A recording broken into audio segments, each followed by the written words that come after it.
Juul markets itself as an alternative to traditional cigarettes. Its mission is to improve the lives of the world's 1 billion adult smokers. But critics quickly push back. It's not only former smokers that you're converting. There's been a huge surge of high schoolers using e-cigarettes. The FDA now calls it an epidemic. Children's hospitals are sounding the alarm.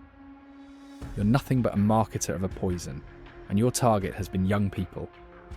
And perhaps the most telling quote of all, you start thinking you're saving the world, and suddenly everyone says you're the devil. In 2018, Juul was valued at $38 billion, one of the fastest growing startups in history.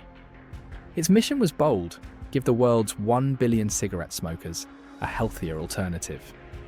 But just a few years later, Juul's value collapsed by 95%. Founders resigned, lawsuits piled up, and its mission statement quietly changed, adding a new line: to combat underage use of our products.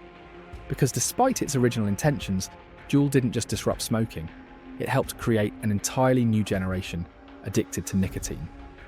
This is the story of two young entrepreneurs who tried to destroy big tobacco and ended up becoming it.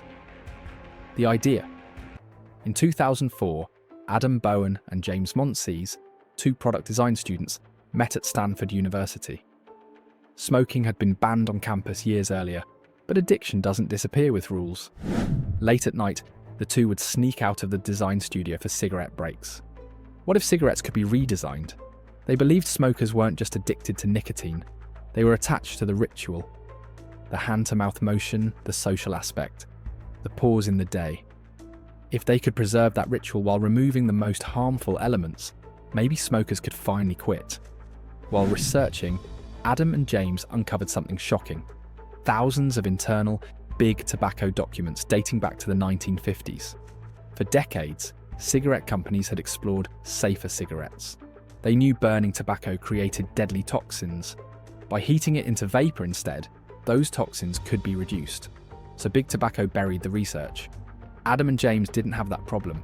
With 1 billion smokers worldwide, they saw both a moral mission and a massive business opportunity. What could possibly go wrong? Plume, after graduating, they launched their first company, Plume. Its mission was ambitious: save 1 billion lives. By 2007, they raised $400,000 in funding and built early prototypes. But reality hit fast. One prototype exploded inside the office. Others shocked or burned users.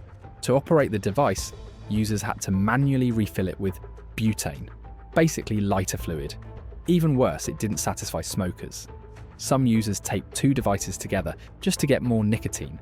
The product was sleek but dangerous, complicated, and ineffective. By 2009, Plume quietly failed. For Adam and James, it was devastating. Years of work gone. But instead of quitting, they decided to start again. From scratch. The perfect product. This time they focused on two things: design and addiction. James wanted Juul to feel like a tech product. Minimal, elegant, intuitive. No buttons, no learning curve. Just plug and inhale. Adam focused on the chemistry. The problem with vaping was nicotine itself. Bitter, harsh, unpleasant at high doses. Then Adam rediscovered old tobacco research on nicotine salts. Nicotine salts were smoother, less harsh, and could deliver far higher nicotine levels without discomfort, especially when combined with sweet flavours. Suddenly everything changed. Juul could deliver more nicotine than a cigarette. It tasted better, it was smoother, and it didn't feel dangerous. They hadn't just created an alternative to smoking, they had reinvented it. Juul kept everything that made cigarettes profitable: addiction, habit, convenience. Without the ash, smoke, or smell, people called it the iPhone of e-cigarettes. The backlash: schools reported students vaping in class. Hospitals reported addiction, anxiety, and respiratory issues. Public outrage exploded. The FDA stepped in. Congress hauled Juul executives into hearings. "You're a marketer of a poison," one lawmaker said. Then came the ultimate irony.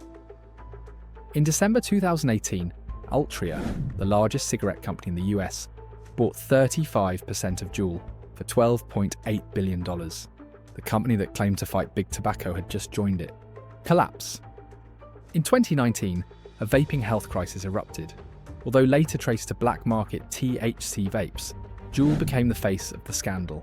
Sales collapsed, founders resigned, billions were paid in settlements. By 2022, the FDA rejected Juul's health application. Its valuation fell to under $500 million. Juul did help some smokers quit cigarettes, but it also addicted millions who never would have smoked. In the end, Juul solved big tobacco's biggest problem, a safer, more addictive product, and a brand new generation of nicotine users. So the question remains, did Juul destroy big tobacco? Or did it simply do its dirty work for them? If stories like this expose the truth behind powerful industries, hit like and subscribe, because the next secret might change how you see the world.